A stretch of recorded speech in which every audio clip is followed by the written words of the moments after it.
Alright, so in this problem, I have x to the power of x is equal to x to the power of 2. So I want to find the value of x here. So for my solution, I'm going to first start by rewriting my equation. So x to the power of x is equal to x to the power of 2. And now I'm going to divide both sides by x to the power of 2. So if I divide both sides by x to the power of 2, I get x to the power of x over x to the power of 2 is equal to x to the power of 2 over x to the power of 2. And x over x to the power of 2 over x to the power of 2, these two cancel out, and I get 1. So I get x to the power of x over x to the power of 2 is equal to 1. Now, if I have something in the form a to the power of m over a to the power of n, this is the same thing as a to the power of m minus n. So x to the power of x over x to the power of 2, that's the same thing as x to the power of x minus 2, which is equal to 1.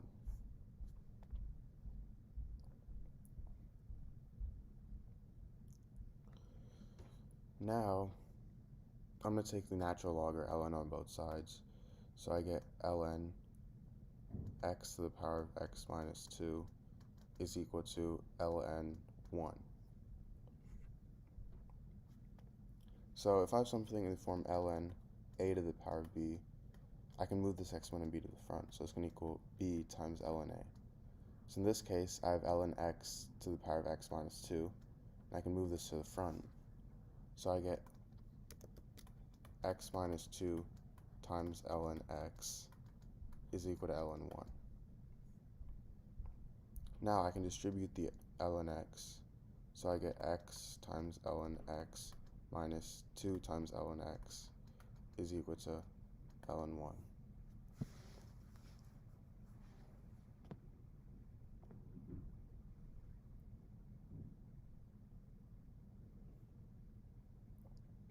And ln 1, that's equal to 0. ln 1 equals 0. So now I get x times ln x minus 2 times ln x is equal to 0. Now, I'm going to go back and factor out ln x. So I get ln x times x minus 2 is equal to 0. And now I get two equations. I get ln x is equal to 0, and I also get x minus 2 is equal to 0. So for ln x equals 0, we already know that ln of 1 is 0, right? So x equals 1. That's one solution of x. And for x minus 2 equals 0, that's simple. All we have to do is add 2 on both sides. And I get x is equal to 2. So x equals 1 and x equals 2 is my solutions. Now, going back to the original equation, we have x to the power of x equals x to the power of 2. So to check, I'm going to first start by plugging in x equals 1. So if I plug in x equals 1, I get 1 to the power of 1 is equal to 1 to the power of 2. 1 to the power of 1 is 1, and 1 to the power of 2 is also 1. So this is right. Now if I plug in x for 2, I get 2 to the power of 2 is equal to 2 to the power of 2. And 2 to the power of 2 is 4, 2 to the power of 2 is 4, so this is right as well, meaning my two solutions are right. Alright, so in this problem, I have 9 to the power of x plus 12 to the power of x is equal to 16 to the power of x. So what I'm going to do is first start by dividing both sides by 9 to the power of x. So this means that I get 9 to the power of x over 9 to the power of x plus 12 to the power of x over 9 to the power of x is equal to 16 to the power of x over 9 to the power of x. Now, 9 to the power of x over 9 to the power of x, those two cancel out, and I get 1. So I have 1 plus 12 to the power of x over 9 to the power of x is equal to 16 to the power of x over 9 to the power of x. Now, from here, I can rewrite this as 12 over 9 to the power of x. and 16 to the power of x over 9 to the power of x, I can rewrite this as 16 over 9 to the power of x. Now 12 over 9, that simplifies to 4 over 3. And 16 over 9, that simplifies to 4 squared over 3 squared.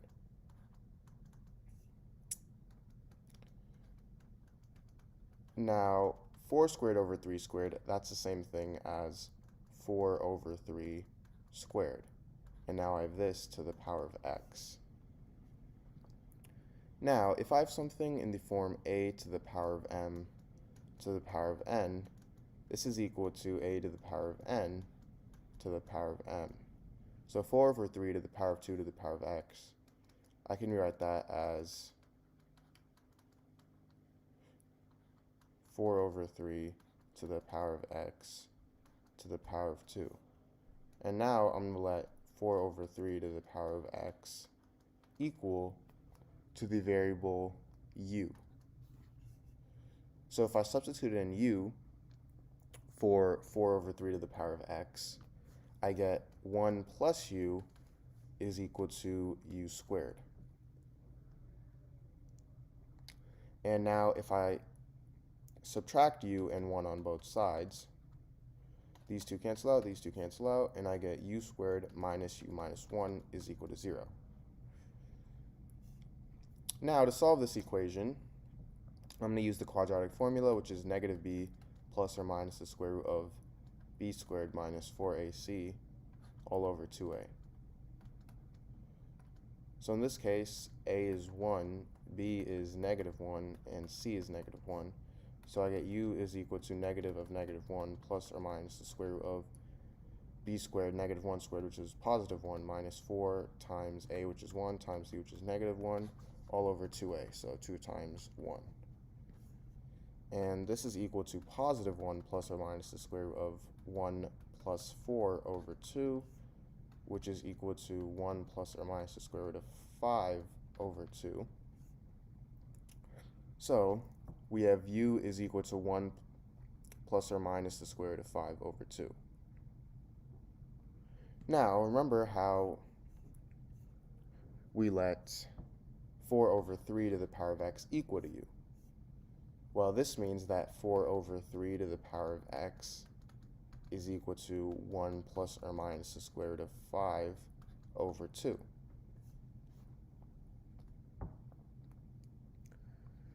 Now, this gives me two equations. I get 4 over 3 to the power of x is equal to 1 plus the square root of 5 over 2, and I get 4 over 3 to the power of x is equal to 1 minus the square root of 5 over 2. Now 1 minus the square root of 5, that's going to be a negative number. And notice how this is a positive number to some power. Well, you can't take the power of a positive number and make it equal negative, meaning there's no solution to this equation, and all that's left is this equation. So, to solve this equation, what I'm going to do is start by taking the log on both sides.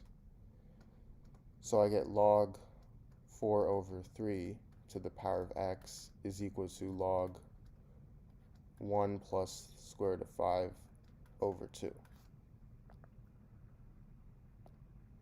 Now, if I have something in the form log a to the power of b, I can move this exponent b to the front, so it's going to equal b times log a.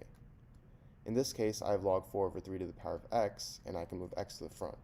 So I get x times log 4 over 3 is equal to log 1 plus the square root of 5 over 2.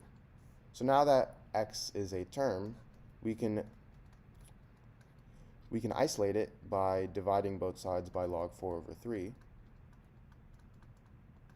So when these two cancel out, and I get x is equal to log 1 plus the square root of 5 over 2 over log 4 over 3.